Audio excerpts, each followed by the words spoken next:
With a lit cigarette dangling from her mouth, this woman is caught on camera, pulling up to the cafe at midnight and getting to work. Came over here, grabbed the plant, pretended to like show his friend, turn around, opens his tote bag, and shoves the plant in it. They had just gone behind my back and stolen one of our most precious plants for sale. The main emotion I feel is disgust. I mean, how could somebody do this? Couldn't believe that somebody would accuse me of that. Experts are warning against a growing trend of stealing plants to meet the demand. And the latest target was a San Diego botanical garden.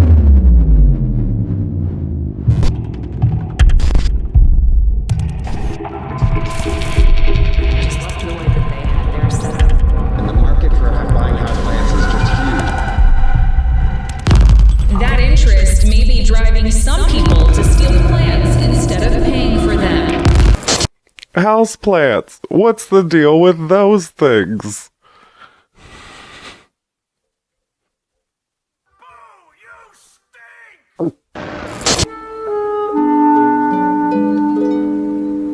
The Victorians were passionate collectors of ferns, and they built special houses to show them off. We've seen plants for years, but since 2020, the houseplant niche market has blossomed into a multi-billion-dollar industry.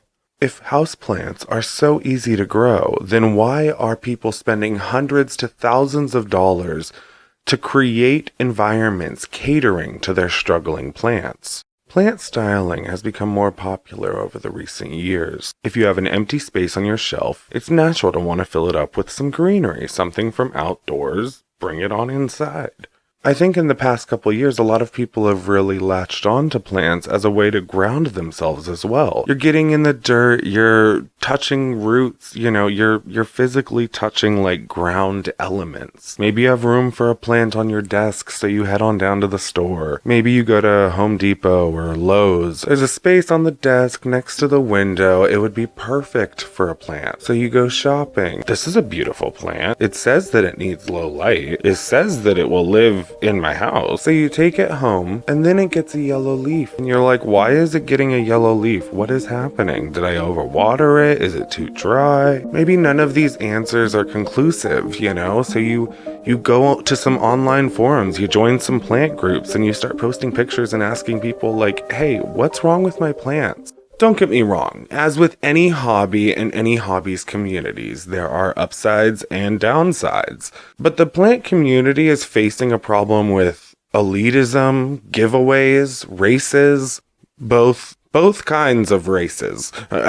Quite ironic how so many of the people within this community who are grounding themselves by touching dirt, touching the roots of these plants, are then simultaneously going online and telling people that they're dumb, they're not treating their plants properly, or just like being foul. There are so many foul people in this community. I don't know what other word to say, but like foul.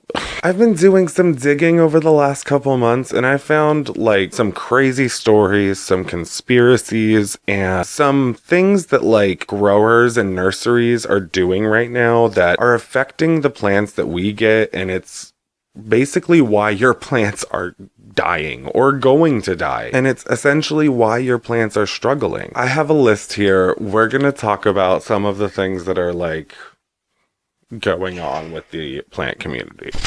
They just put these plants in a couple of months ago, and already there are now holes where some of these plants used to be. Now, city leaders say that this isn't new to the city. They've been dealing with a string of plant thefts for the past couple of years. This security camera video captures a man pulling up to local honey beauty hive on Niagara Street in downtown Buffalo. He pops his trunk and quickly grabs a plant before throwing it in the car and driving away. Now, whoever this is could face up to a year in jail and a $5,000 fine. The thing with hobbies is that with any hobby, you're going to find specialists, but you're not really going to find like professionals. I mean, sure, there's people who like work at nurseries, but oftentimes they're just people with like a passion for plants. And with new cultivars being created consistently, it's often hard to know the conditions of every single plant that is in the store or the nursery. And these nurseries use tricks to kind of promote the growth of these plants. And these tricks can be anything from rooting hormone, aloe, heating mats, using harsh lighting cycles, or even injecting the plants with color. A lot of growers faced a huge backlash when a bunch of plants were injected with different colors in the last couple years. I'm basically going to explain why this plant is a scam and why you probably should not spend your money on it. $200 for this houseplant. $200 for a fee. Once the chemical supply wore off, the plant would just become a regular green houseplant, go from looking Instagram worthy to downright sickly. Lately, the biggest trend has been variegation. People want colorful plants. The latest trends in variegation keep changing, from white plants to pink plants to orange plants. People want to be surprised that a plant is a plant. And increased changes lead to increased demand, which leads to higher prices, which then leads to theft. Propagation theft is something that you could have even done yourself without knowing it. For example, the Tradescantia, a super fast, easy growing plant. You can cut these off at the nodes here and it will root into another plant. If I were to cut these and sell these, it would be illegal because Tradescantia is a patented plant. When I found out that plant patents were a thing, it kind of blew my mind because, first of all, it's nature. Second of all, it's a plant. How do you patent a plant? I don't know. But it makes sense. If you created this plant, then you own the rights to reproduction of the plant. A baby fell off when I was putting that back. Call the police. The thing with plants is that they reproduce very quickly under the right conditions, especially aeroid plants or plants that have air roots. So this leaves reporting the propagation of plants up to growers. A lot of times it just depends on the goodwill of the grower. The Plant Patents Act of 1930 protects horticulturists from stealing ideas or new plants and lasts for 20 years. Plants like the Philodendron Brazil, Tradescantia, and Raven ZZ are all protected. There's thousands of protected cultivars, and many morally conscious greenhouses pay a fee per cutting to distribute. And they pay this fee whether or not the cutting even roots. This, of course, leads to a lot of nurseries just not reporting their reproduction of the plant. Most every botanical garden or nursery experiences theft. But here's the thing. Those places likely started from botanical theft themselves, just more discreetly. They probably ain't even chasing people on this plant, who knows? But the only one way to find out. Propagate it and see if they come and bring you to jail. Place down and throw you in jail because it'll cost you a lot. Allegedly. It's just that a lot of botanical gardens were started from harvesting a plant in the wild. So they take these plants, poach them from the places that they originate, and then take them to the city where enslaved people were also taken from the places these plants originate. Generations later, the enslaved people's descendants then get to pay an admission to go see the plant at the botanical gardens, or they can pay with their time and money and buy certain plants. It's just something to think about when we look at the pricing of a lot of these plants and where they originate naturally. And currently, Hawaii is facing a poaching crisis. So many houseplants are currently being taken from foreign countries that are sold to people in America, and the countries get nothing in return. Unlike with trees, where oftentimes there's laws put in place where if you cut down a tree, you have to plant two in return. With plants, there isn't really those laws. So when people are poaching plants from the wild, those plants just can disappear. People buy giant tropical plants for their Pacific Northwest windows and wonder why the plants struggle. People crave trendy plants, and cultivars are subject to growing conditions of environments that they sometimes manufacture. Why do plants look so good in the nursery, then die when they come home? Well, I'll tell you a secret. The plant industrial complex. The plant industrial complex has created an entire market to cater to increasing the growth of plants. Nurseries will use flowering hormones such as gibberellic acid, iron chelate, rooting hormones, fertilizer, grow lights, and heat mats. In fact, heat mats are one of the quickest ways to increase flowering, plant growth, chlorophyll production. Because if you think about it, a lot of these plants come from really tropical places. They don't like being in 70 degrees. Every plant has different care needs, and you can research that plant, you can research where it's from, you can research what it needs and write it down so that you don't forget. Not to mention, a lot of these plants that are sold in stores are vining plants. In actuality, they're not really meant to vine. So scototropism is when a plant turns away from the light. I was wondering about this because I had a Cebu blue in my window and it started turning away from the window, and I was like, it's sunny. Turn towards the sun, plant. I don't understand. But some plants, often vining plants, are scototropic, and this means that they actually crave the darkness, because in the wild, when they find like a darky, shady area, that typically means that they are under a tree's covering. So then they can climb up the tree, get bigger and bigger, and then get more sun. So these plants that are vining, they're actually like looking for something to climb. And if you don't give them something to climb or enough light, then they're just gonna start dying and having trouble.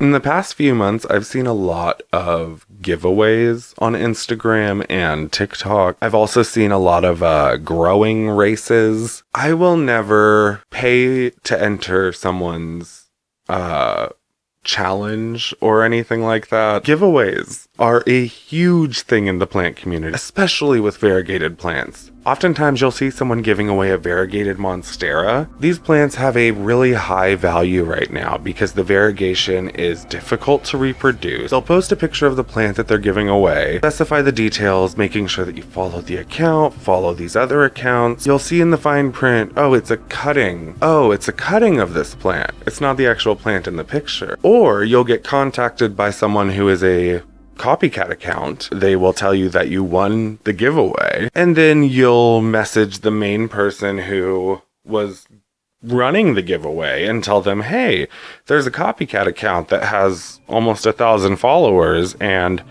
they're messaging people and asking for their information. Maybe you should tell people to beware. And they'll message you back and say that they were very clear in their original post.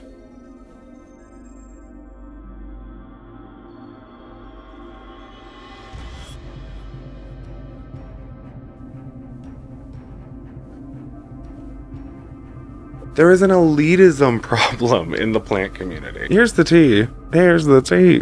What is your intention? If you're someone who is trying to collect every species of a certain plant or trying to have the most plants in the world, why? It's not like there's, anybody who really specializes on the police force in agricultural crime and this kind of crime. There was an aroid collector who had been visiting our garden just in the month preceding this theft, who had taken pictures of our plant and talked about how much he was drooling over. And after the theft, started posting some pictures of plants that some people thought could have been our plant. One of my really good friends, he admitted to committing theft at a botanical garden, and I'm one of his really longtime friends, and unfortunately, sometimes a person can be guilty by association. It didn't help that around the time the plant went missing, Jerry posted a photo of a new PSS on his Instagram. Yellowed, even starting to brown. That would be suggestive of a plant that's been separated from its root system. You sold a third PSS. I did, yeah. Some people were saying maybe that was the one stolen from the botanical garden. Oh, yeah. Yeah, I heard about that as well. So. Well, was it? No, not at all. No, that was, I got the one from my friend Eric. I love plants, don't get me wrong. I have hundreds, but I have them because I love spending time with them. I love talking to them. I love touching them and being around them and like getting dirty with my plants. A lot of times I just don't even want to share whether I get a new plant or there's been like a successful growth or something dies and wasn't successful, because I know there's going to be criticism. I know there's going to be feedback from this community. And it's tough because, like, you would assume that everybody is in it for the same reasons as you, but they're really not. A lot of people are in this community for money. People want your money. They want your money, doll. They want your money, gal. Run. You'll see cuttings on Etsy, eBay, and these are cuttings of these giant, variegated, beautiful plants, but they're not going to replicate those conditions in your house. Oftentimes, those plants will shoot out a tiny little leaf because they don't have the same direct sunlight that they had in, Jamaica. And keep in mind that the hobby exists for a reason. This is a capitalist market. My intention with this video isn't to scare you away from the plant community. It's to encourage you to remember why you love plants in the first place and what community means to you. Because my plant community is all of these plants around me. Like, this is my community. Anybody I meet who is nice or cool, who I happen to like hang out with, they may become part of my community. But the word community carries so much weight. I just think people need to be cautious of the information that they read, do their research, and also spend time with your plants. Plants are alive. They just move a lot slower than us. We know that mushrooms can communicate in ways that we can barely comprehend. But what if your plants could talk to you? Or what if they already are? Attached to delicate electronic instruments, a cabbage plant registers annoyance to the exhaling of tobacco smoke on its leaf surfaces. A scene familiar in any kitchen takes on special importance in this experiment. In some mysterious way, the plant which is attached to the instrument is able to feel the mutilation of its comrade. Cleve Baster hooked a plant to a polygraph test. When set on fire, the plant's polygraph spiked immediately. But here's the thing.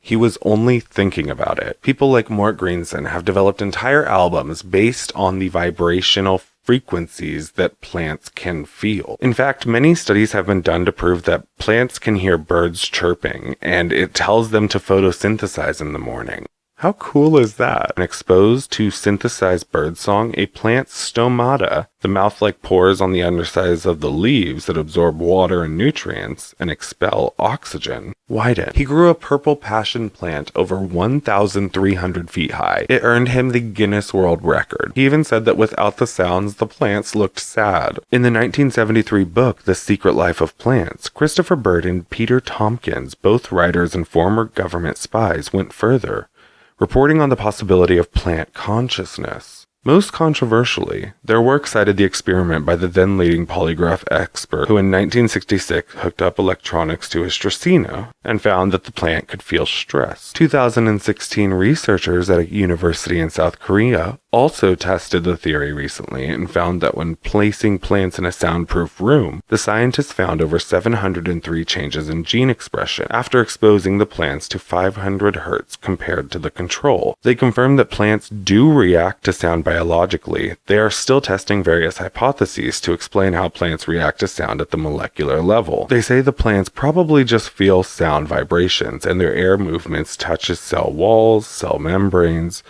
so every cell or cell membrane maybe functions as an eardrum. So in short, maybe if your plants are dying, it's not the soil or the water or the lighting conditions. Maybe you just listen to bad music.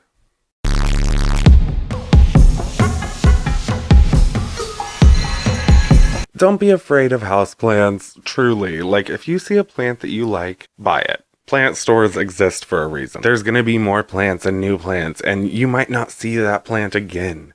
Just get it if you can. And until next time, stay safe, stay sane, and remember to always stay golden.